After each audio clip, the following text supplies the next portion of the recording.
बिस्मिल्लाहिर्रहमानिर्रहीम। Dear students, अस्सलाम वालेकुम। My name is Rehan Sadiq. आज हमारा तीसरा लेक्चर अकाउंटिंग पार्ट 2 पर है। उसके बारे में बात करते हैं, उसके अहम बातें देखते हैं इसमें। बेटा, आज जो चीज़ हम पढ़ेंगे वो है basic factor for calculating depreciation expense और रेट। यानी कि वो तीन, यहाँ पे कुछ ऐसे तीन एलिमेंट आपको बताए जाएंगे।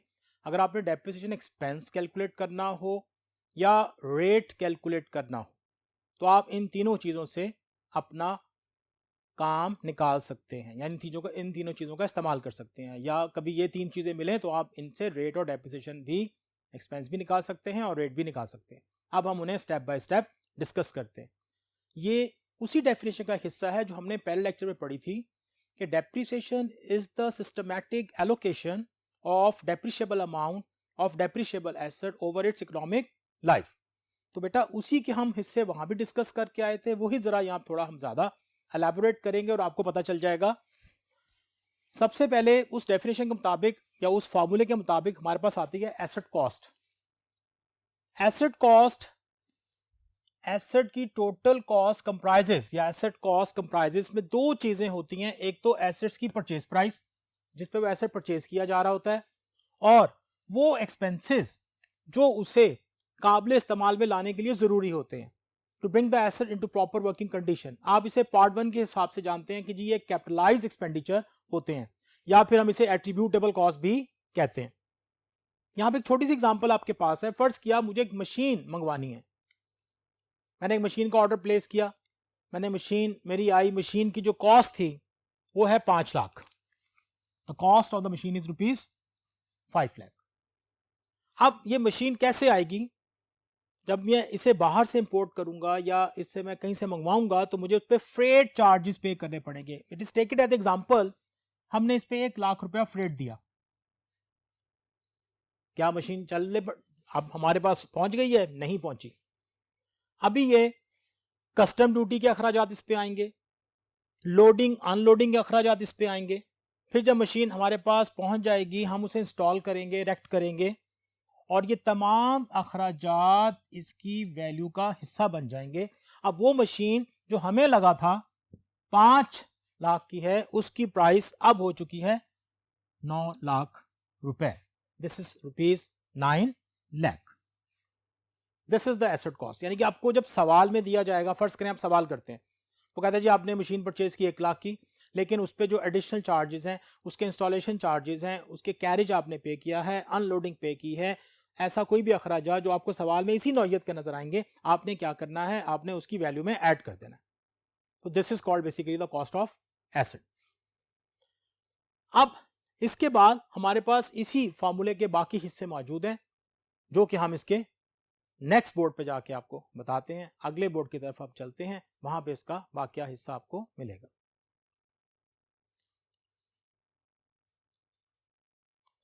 बेटा उसी फार्मूले का दूसरा हिस्सा वो है रेजिडल वैल्यू। अब देखें रेजिडल वैल्यू, यहां पे इसके कुछ नाम हैं जो आपको मिल सकते हैं। इसे सॉल्वेज वैल्यू भी कहते हैं, इसे स्क्रैप वैल्यू भी कहते हैं, इसे ब्रेकअप वैल्यू भी कहते हैं, इसे ट्रेड इन अलाउंस भी कहते हैं। अब होती क्या है ये चीज? पहले लेक्चर में भी आपसे डिस्कस हुआ था। The value which a business receives when the asset is sold at the end of its economic life.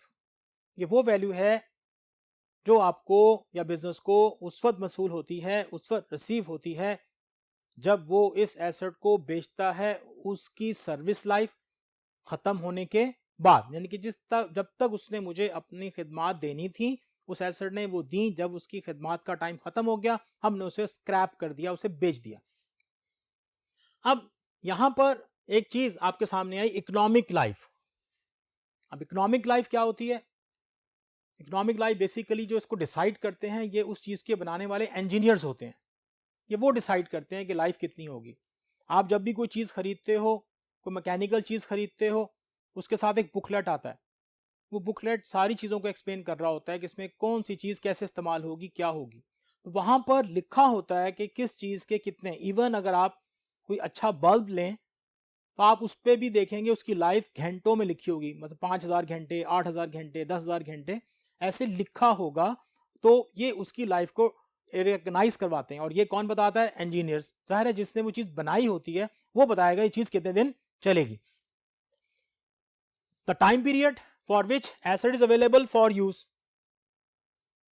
The time period for which asset is available for use और जनरेट द वेल्थ, जब तक वो हमें फायदा दे रहा है, economic फायदा दे रहा है, तब तक वो उसकी लाइफ है। और जैसी उसकी लाइफ खत्म होगी वो इकोनॉमिक बेनिफिट देना खत्म कर देगा और हमें उस एसेट को जाहिर है डिस्पोज ऑफ करना पड़ेगा। ये 3 फैक्टर हैं, फिर मैं बता देता हूं। एक था एसेट कॉस्ट, एक रेजिडुअल वैल्यू और एक इकोनॉमिक लाइफ। मैं बात फिर आपको बता रहा हूं, ये चीज हमने सबसे पहले कहां पढ़ी? हमने एक डेफिनेशन में पढ़ी पहले लेक्चर में कि depreciation is the systematic allocation of depreciable amount. और बेटा वहां हमने बताया था कि डेप्रिशिएबल अमाउंट क्या होती है? When residual value is deducted from the asset cost, when residual value is deducted from the asset cost, that is called depreciable amount. Formula बेटा बनता है annual depreciation expense is equal to asset cost minus residual value over economic life. अगर मैं इसी figure में इसी सवाल में या यहाँ पे जितनी एग्जांपल्स कोट की गई हैं उसका डाटा इस्तेमाल करूं तो हमारे पास 9 लाख एसेट की वैल्यू है, 1 लाख रुपया रेजिडुअल वैल्यू है, 10 ईयर्स उसकी लाइफ है। और जब आप एसेट की कॉस्ट में से रेजिडुअल वैल्यू माइनस करेंगे तो इसका जो फिगर आएगा वो 8 लाख आ जाएगा, जिसको हम डेप्रिशिएबल अमाउंट बोलते हैं। और जब आप उस 8 लाख को डिवाइड करेंगे 10 ईयर्स पर तो आपके पास एनुअल डेप्रिसिएशन, सालाना डेप्रिसिएशन कितनी बनेगी? 8000। ये सालाना डेप्रिसिएशन जो है ये हम प्रॉफिट एंड लॉस में डेबिट करेंगे, चार्ज करेंगे। और अगर आपको इस डेप्रिसिएशन का हल इसको महीनों में कन्वर्ट करना हो, अगर वो कहते हैं जी 6 महीनों की डेप्रिसिएशन निकालें, तो दिस इज वेरी इजी कि आप इस अमाउंट का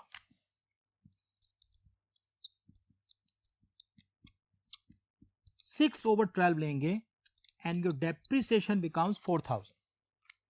कि अगर वो कहता है इसे महीनों में कन्वर्ट कर दें, 3 महीनों में कर दें, 4 में कर दें, तो बड़ा सिंपल सा है, आप इसे 12 से डिवाइड करें और जितने महीनों के लिए कह रहा है उससे आप इसे मल्टीप्लाई कर दें। तो ये बेटा इस तरीके से इस फॉर्मूले से हम एनुअल डेप्रिसिएशन निकाल सकते हैं। और अगर वो हमें कहे कि इसको महीनों में कन्वर्ट करना है, उसे महीनों में भी कन्वर्ट कर सकते हैं।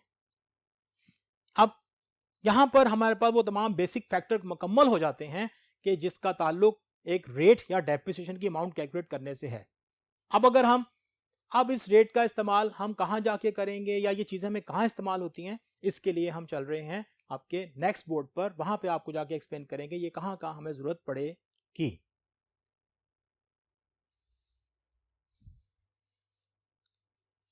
बेटा अभी हमने फैक्टर्स पढ़े, उनमें हमें 3 चीजें सामने आई। एसेट कॉस्ट हमें चाहिए, रेजिडुअल वैल्यू होनी चाहिए, इकोनॉमिक लाइफ हो, तो हम डेप्रिसिएशन निकाल लेते हैं। सवाल यह है कि इन चीज़ों का हम इस्तेमाल, इन कॉम्बिनेशन का इस्तेमाल हम कहाँ करेंगे? उसके लिए हमारे पास कुछ मेथड्स हैं जो कि आपको यहाँ पे मैं बता रहा हूँ, जिस पे आपका सवाल भी डिपेंड करता है, उस पर भी बात हो जाएगी। तो पहले हम मेथड देख लेते हैं। Methods of charging depreciation expense. Fix installment method, इसका दूसरा नाम ओरिजिनल कॉस्ट, तीसरा नाम स्ट्रेट लाइन। इसी तरह दूसरा मेथड है diminishing balance method, return down value method और रिड्यूसिंग बैलेंस मेथड। इसको हम WDV से जाहिर करते हैं, रिटर्न डाउन वैल्यू, और इसको हम SLM से भी बताते हैं, यानी कि स्ट्रेट लाइन मेथड। ये दो मेथड आपके एग्जामिनेशन पॉइंट ऑफ व्यू से बहुत इंपॉर्टेंट है। इसी से सवाल आता है आपका, कोई सवाल आपसे स्ट्रेट लाइन में पूछ लेता है, कभी डिमिनिशिंग में पूछ लेता है। बाकी मेथड वो इसलिए मैं बता रहा हूँ, एक दफा क्वेश्चन बोर्ड में ये भी आया था कि आप कुछ मेथड्स के नाम लिखें, what are the methods of charging depreciation, name any 4। तो फिर बच्चे मुश्किलात में आते हैं, बात तो एक ही के नाम लिख के आ जाते हैं, बहुत सारे नहीं, ऐसा नहीं है, आपने अलग अलग उनके मेथड्स के नेम बताने होते हैं। अब तीसरा नंबर मैंने लिखा है जी डबल डिक्लाइनिंग बैलेंस मेथड, चौथे पे लिखा है सम ऑफ ईयर्स डिजिट, पांचवे पे है एन्युटी मेथड, डेप्लीशन मेथड। बेटा ये मेथड यही खत्म नहीं होते, और भी इसमें बहुत सारे मेथड्स होंगे, लेकिन हमने ऐसी इसलिए आपको इतने सारे बता दिए हैं ताकि जब कोई शॉर्ट आंसर ऐसा आए कि आप मेथड्स के नेम लिखें तो आप इनको बहुत बाखूबी और आसानी इसको लिख सकते हो। ले जी, यहाँ तक आपके मेथड्स होते हैं। इस लेक्चर का बाकी हिस्सा हम दोबारा देखेंगे बोर्ड 1 पे, और वहाँ से आपको हम कंटिन्यू करेंगे इस टॉपिक का बाकी हिस्सा। अब जो हम बात करने जा रहे हैं वो एक कंपैरिजन है, बहुत इंपॉर्टेंट कंपैरिजन है फिक्स इंस्टॉलमेंट मेथड और डिमिनिशिंग बैलेंस मेथड का। अच्छा, ये कंपैरिजन इसलिए ज़रूरी है कि आप अपना जो भी न्यूमेरिक करेंगे इन दोनों से रेलेवेंट, उसमें ये आपको काम देगा। ये आपकी किताब से कुछ चीज़ें इकट्ठी करके बनाया गया है, सिर्फ इसका ताल्लुक आपके क्वेश्चन के सोल्यूशन से है, लेकिन आप इसे शॉर्ट में भी इस्तेमाल कर सकते हैं। अगर कभी सवाल आ जाए कि फिक्स इंस्टॉल मेथड क्या होता है, तो ये आप इसके अंदर कुछ पॉइंट्स हैं जो आप इसे वहाँ पर रिप्रोड्यूस कर सकते हैं और आपको नंबर मिल जाएंगे। इसी तरह अगर आ जाए डिमिनिशिंग बैलेंस मेथड क्या चीज़ है, तो उसमें भी आपको इसके नंबर मिल जाएंगे। अब चलते हैं कि ये हम इसमें क्या लिख रहे हैं, क्यों लिख रहे हैं, क्या क्या हेडिंग्स बनाई गई हैं, क्यों बनाई गई हैं, उस पर बात करते हैं। बेटा सबसे पहले यहाँ लिखा हुआ है सूटेबिलिटी, मतलब फिक्स इंस्टॉलमेंट मेथड कब सूटेबल होगा। यहाँ मैंने कुछ पॉइंट्स लिख दिए हैं। ये उन एसेट्स के लिए सूटेबल है जो स्मॉल इन वैल्यू हो, शॉर्ट लाइफ हो जिनकी, और उनकी रिपेयर एंड मेंटेनेंस की जरूरत नहीं पड़ती। बड़ी अजीब सी बात लगती है ना, ऐसे एसेट्स कौन से हैं बेटा? ऐसे एसेट्स में इनटेंजिबल एसेट्स ज्यादातर आते हैं क्योंकि उनमें रिपेयर एंड मेंटेनेंस नहीं होती लेकिन रिन्यूअल होता है। तो नॉर्मली और उनकी वैल्यू भी स्मॉल होती है, लाइफ भी उनकी लिमिटेड होती है, आप उन्हें शॉर्ट लाइफ में कंसिडर कर सकते हैं। इसी तरह as compare to this suitability अगर हम देखते हैं डिमिनिशिंग बैलेंस मेथड में, तो ये किन एसेट्स के लिए इस्तेमाल होगा? They are large in value, long life and required repair and maintenance. आप जानते हो मशीनरी है, प्लांट है, और कोई भी ऐसा एसेट है वो जब यूज होता है तो उसकी रिपेयर एंड मेंटेनेंस की जरूरत पड़ती है। नेक्स्ट पॉइंट है हमारे पास डेप्रिसिएशन एक्सपेंस। ये बहुत इंपॉर्टेंट है बेटा, इसमें आपका सवाल पूरा इन्वॉल्व होता है। अगर आप फिक्स इंस्टॉलमेंट मेथड से सवाल कर रहे हैं तो depreciation expense remain same and where same in all coming years, क्योंकि आप एक दफा कैलकुलेट करते हैं ये सेम रहता है, this is the basic feature of fix installment method. But in diminishing balance method the depreciation expense change in coming year, ये चेंज होगा और less than from the previous year. ये दूसरा फैक्टर है इसमें। अगर आप डेप्रिसिएशन चार्ज करते हैं पहले साल अगर 10,000 है तो दूसरे साल 9 हो जाएगी। बहुत अहम फैक्टर है, इससे आपको पता चल जाता है आपका सवाल ठीक जा रहा है नहीं जा रहा। कैलकुलेशन, इसमें जितनी भी कैलकुलेशन है एक्चुअली ये बेसिकली जवाब दिया जा रहा है कि ये सेम क्यों रहती है। अगर यहाँ डेप्रिसिएशन सेम है तो उसकी वजह क्या है, ये इसका जवाब है। तो depreciation expense remain same due to because it is calculated on the original cost. हम अब पढ़ते आ रहे थे, मैं पहले दूसरे लेक्चर में हमने पढ़ा, तीसरे में भी पढ़ा कि ओरिजिनल कॉस्ट या कॉस्ट प्राइस ऑफ एसेट क्या होती है, जिस पे एसेट परचेज किया जाता है उसमें कुछ अखराजात ऐड किए जाते हैं। अगर एक एसेट की वैल्यू है वो 1 लाख है और उसकी डेप्रिसिएशन 10% 10,000 है, तो इसका मतलब है 10,000 हर साल 10,000 हम लेके चलेंगे और वो कैलकुलेट की जाएगी उसकी ओरिजिनल कॉस्ट पर जो कि 1 लाख थी। इसलिए उसका जो बेस बनती है कैलकुलेशन की वो क्या है, उसकी बेटा ओरिजिनल कॉस्ट है। इसी तरह book value, carrying value, moral book value, the book value in this method reduces to 0, but in this method you can reduces to 0 or equal to residual value, अगर हम डिमिनिशिंग में आते हैं तो यहां पर जो बेस्ड है आपकी कैलकुलेशन की बेस है वो है book value, and book value is what, when asset cost minus depreciation. उसके बाद यहां पे बुक वैल्यू कैसे आएगी, इट नॉट रिड्यूस टू 0, ये जीरो नहीं होगी, but in some cases it is equal to residual value some cases में। अब ये केसेस क्या हैं ये बताना पड़ेगा आपको। अगर हम डिमिनिशिंग बैलेंस मेथड में रेट के जरिए और रेट कैलकुलेट करें फॉर्मूले के जरिए जो अभी इसके नीचे आ रहा है उसके जरिए कैलकुलेट करें तो इसमें एसेट्स की वैल्यू जो बाकी बचेगी वो किसके बराबर होगी, रेजिडुअल वैल्यू के बराबर होगी, एसेट 0 नहीं होगा। एक पॉइंट इसमें और है, फॉर्मूला डेप्रिसिएशन एक्सपेंस निकालने के लिए जो हम फॉर्मूला यहां कैलकुलेट करते हैं फिक्स मेथड में, ये बेटा वही डेफिनेशन से एक्सट्रैक्टेड है जो हमने पहले लेक्चर में पढ़ी थी कि depreciation is a systematic allocation of depreciable amount of depreciable asset over its economic life. तो आप देख लो, depreciation expense, annual depreciation expense is equal to asset cost minus residual value और divided by economic life. But in diminishing balance method it is a little bit complex formula. Rate find करने के लिए formula है, if the rate is not given to you and you are given some sort of information, तो you will apply this formula 1 minus S over C और bracket close और उसके ऊपर raise to power 1 by n। अब यहां s क्या है बेटा, ये salvage value, breakup value, residual value को बोलते हैं। c is the cost of asset, n number of years. आगे जब इसकी जरूरत पड़ेगी हम इसे कैलकुलेट करके देखेंगे। ये दो जो कंपैरिजन आपको दिए फिक्स और डिमिनिशिंग का, और इसमें जो पॉइंट्स आपको जो हाईलाइट करवाए गए हैं, इसका ताल्लुक बेसिकली आपके न्यूमेरिक से है। अगर आप कभी न्यूमेरिक करने लगे तो इनको जरूर मेमोराइज करें, और जब आप न्यूमेरिक तरफ जाएंगे ये चीजें आपको काफी हेल्प आउट करेंगी। अब बेटा इसमें और एडिशन, अब हमने जो आगे चीज पढ़नी है वो हम अब जा रहे हैं अब नेक्स्ट बोर्ड पर, तो वहां पे हम आपको बताएंगे इसमें और मजीद चीजें हम क्या डिस्कस कर सकते हैं। अब बेटा इसमें एक और हमने यहाँ पे मेरिट्स और डीमेरिट्स के बारे से बात करनी है। इसमें भी कुछ चीजें ऐसी हैं जो आपको हेल्प आउट करेंगी, और ये भी सवाल आता है, यूं समझ लें ये मेरिट डीमेरिट, ये आपके सामने 4 शॉर्ट लिखे हुए हैं। अगर वो पूछ ले फिक्स इंस्टॉलमेंट का मेरिट एक शॉर्ट, फिक्स इंस्टॉलमेंट का डीमेरिट दूसरा शॉर्ट, उसके बाद डिमिनिशिंग का अगर पूछे मेरिट तो तीसरा शॉर्ट, और इसी तरह अगर पूछे डीमेरिट और ये उसका चौथा शॉर्ट। तो यहां पर आपके पास 4 शॉर्ट अवेलेबल हैं। अब इसको मैंने एक टेक्निक से लिख दिया बेटा, बहुत आसान करके लिखा है किताब में, ज़ाहिर है कुछ सेंटेंसेस और भी हैं जो थोड़े से कॉम्प्लेक्स होते हैं, मुश्किल होते हैं, बच्चों से मेमोराइज नहीं होते। तो इसको हम देखेंगे, कैसे देखेंगे इसको, हम इसके ना इस कलर से देखेंगे। ये जो इसके मेरिट्स हैं फिक्स इंस्टॉलमेंट मेथड के, वो डिमिनिशिंग के डीमेरिट्स होंगे, और जो डिमिनिशिंग के मेरिट्स हैं वो इसके डीमेरिट्स होंगे। तो इस तरह आप इसे बहुत इजीली मेमोराइज कर सकते हैं। अब मैं इसको जब पढ़ाऊंगा तो इसको इससे मैच करके ही पढ़ाऊंगा ताकि आपको आइडिया हो जाए। जी स्टार्ट करते हैं।